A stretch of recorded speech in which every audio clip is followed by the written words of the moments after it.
चीन के साथ बातचीत को लेकर कोई बड़ा नतीजा अब तक नहीं आया है। अगर छठे दौर की बातचीत भी फेल साबित हुई तो फिर जंग होने का खतरा बढ़ जाएगा। और अगर भारत और चीन के सैनिक आमने सामने आ गए तो एनकाउंटर की शुरुआत फायरिंग से हो सकती है, यानी एलएसी पर युद्ध हो सकता है।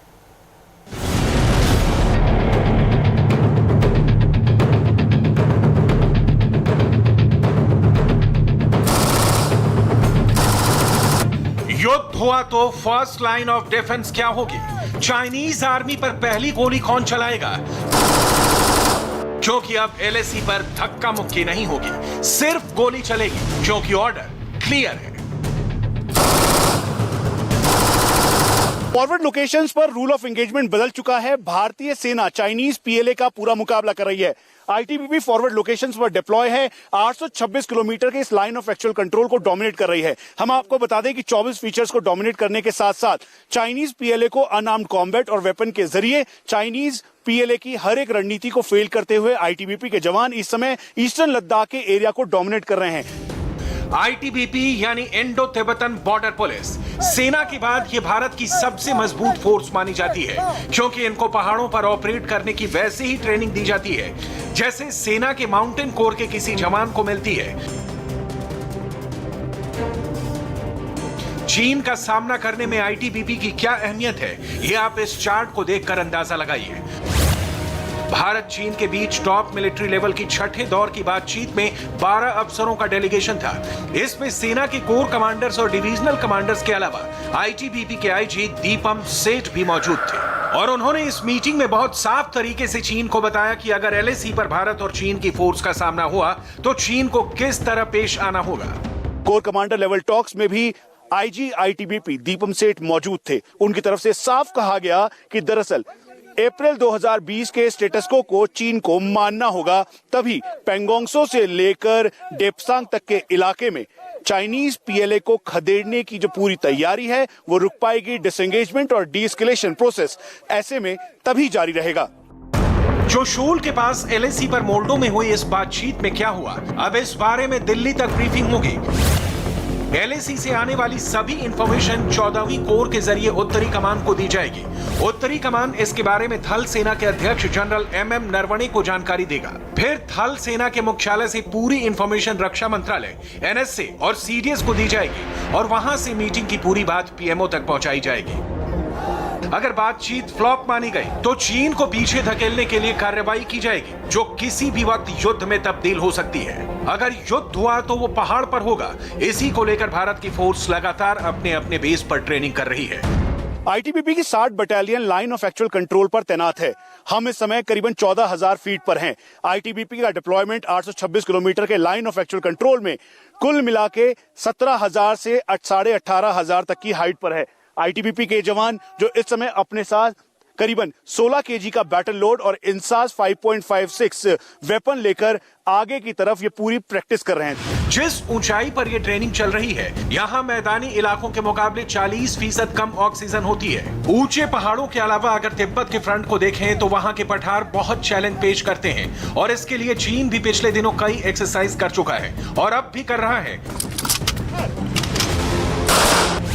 यहाँ फौज दुश्मन के साथ सर्द मौसम से लड़ती है।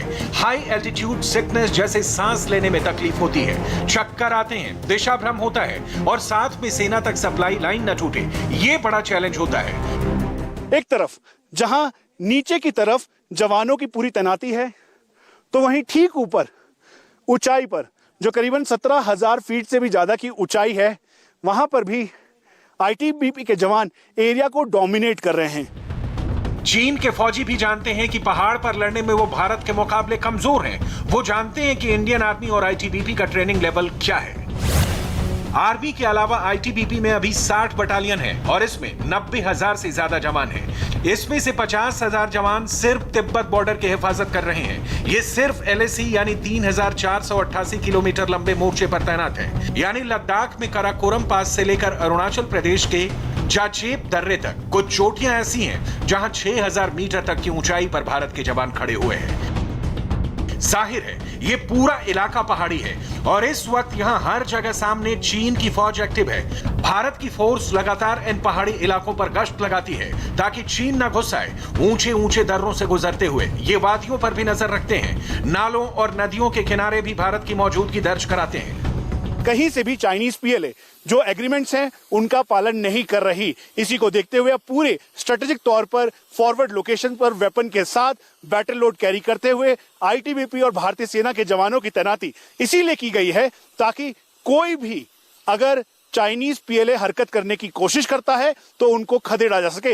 इस समय हम आपको बता दें कि ईस्टर्न लद्दाख के जिस एरिया में हम मौजूद हैं यही वो जवान हैं जो कि पेंगोंग सो से लेकर डेप्सांग और दौलत बेग गोल्डी तक अलग अलग लोकेशंस को डोमिनेट कर रहे हैं। भारत ने चीन से कह दिया है कि उसे पीछे हटना होगा और ऐसा उसे एक दो मोर्चों पर नहीं बल्कि लद्दाख में डेप्सांग से लेकर चुमार तक उसे अपनी सेना हटानी होगी और एलएसी की इज्जत करनी होगी।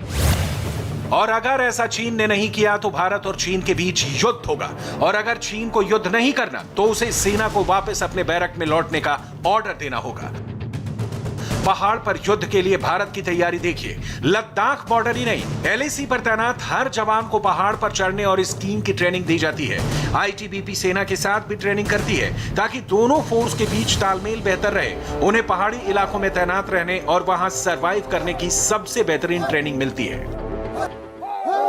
चाइनीज पीएलए ने अपने मिलिशियाज को दाओ के साथ लाइन ऑफ एक्चुअल कंट्रोल की फॉरवर्ड लाइन पर तैनात किया है और इसीलिए 93 से लेकर अभी तक के एग्रीमेंट के मुताबिक अनआर्म्ड होकर पहले चाइनीज पीएलए पेट्रोलिंग करती थी, लेकिन इस बार वेपन फायर कर और साथ में अपने साथ वेपन कैरी करते हुए दाव लेकर Chinese PLA line of actual control के आगे की तरफ बढ़ रही है। इसीलिए आईटीबीपी और भारतीय सेना के जवानों को अनआर्म्ड कॉम्बैट पूरी तरह से ट्रेन किया जा रहा है। आईटीबीपी के जवानों को औली और मसूरी के अंदर बेसिक ट्रेनिंग के साथ अनआर्म्ड कॉम्बैट के तौर पर मार्शल आर्ट से ट्रेन कर लाइन ऑफ एक्चुअल कंट्रोल के फॉरवर्ड लोकेशन पर भेजा जा रहा है।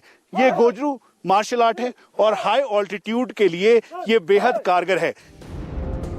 पहाड़ों पर जंग आसान नहीं होगी। माउंटेन वॉरफेयर की बहुत सिंपल सी थ्योरी है। अगर पहाड़ पर कोई दुश्मन बैठा है तो उसे काबू में करने के लिए जमीन पर नीचे फोर्स को कम से कम 10 सैनिकों की जरूरत पड़ेगी। इस लिहाज से भारत की पोजीशन एलएसी पर बेहतर है। भारतीय फौज ज्यादातर जगह ऊंचाई पर बैठी है। इस लिहाज से अगर एलएसी पर युद्ध हुआ तो चीन को भारत के हर सैनिक के खिलाफ 10 फौजी उतारने होंगे। यानी भारत से लड़ने के लिए चीन को 1 के अनुपात में 10 सैनिकों की जरूरत होगी। इसलिए लद्दाख जैसे हाई एल्टीट्यूड फ्रंट पर चीन के खिलाफ भारत की फौज हमेशा 20 साबित होगी। ऐसा क्यों होगा, अब ये समझिए।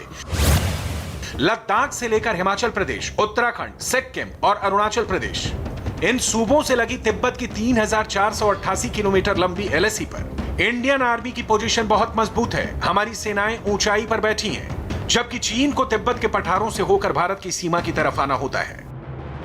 हिमाचल, उत्तराखंड और सिक्किम में इसी वजह से चीन हमेशा ज्यादातर बैकफुट पर रहा है। डोकलाम में भी भारत की ऊंचाई वाली पोजीशन देखकर ही चीन ने पीछे हटने का फैसला किया था। लद्दाख में इस वक्त जमीन पर ही नहीं आसमान में भी भारत पूरी तरह तैयार है।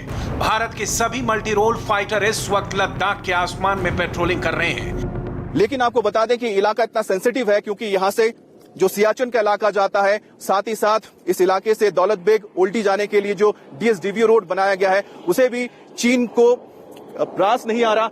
एक बार फिर से आपको दिखाते हैं, देखिए मेरे ऊपर से, ये देखिए विमान किस तरह से यहाँ पर मिराज 2000, ये मिग-29 आप देख रहे हैं।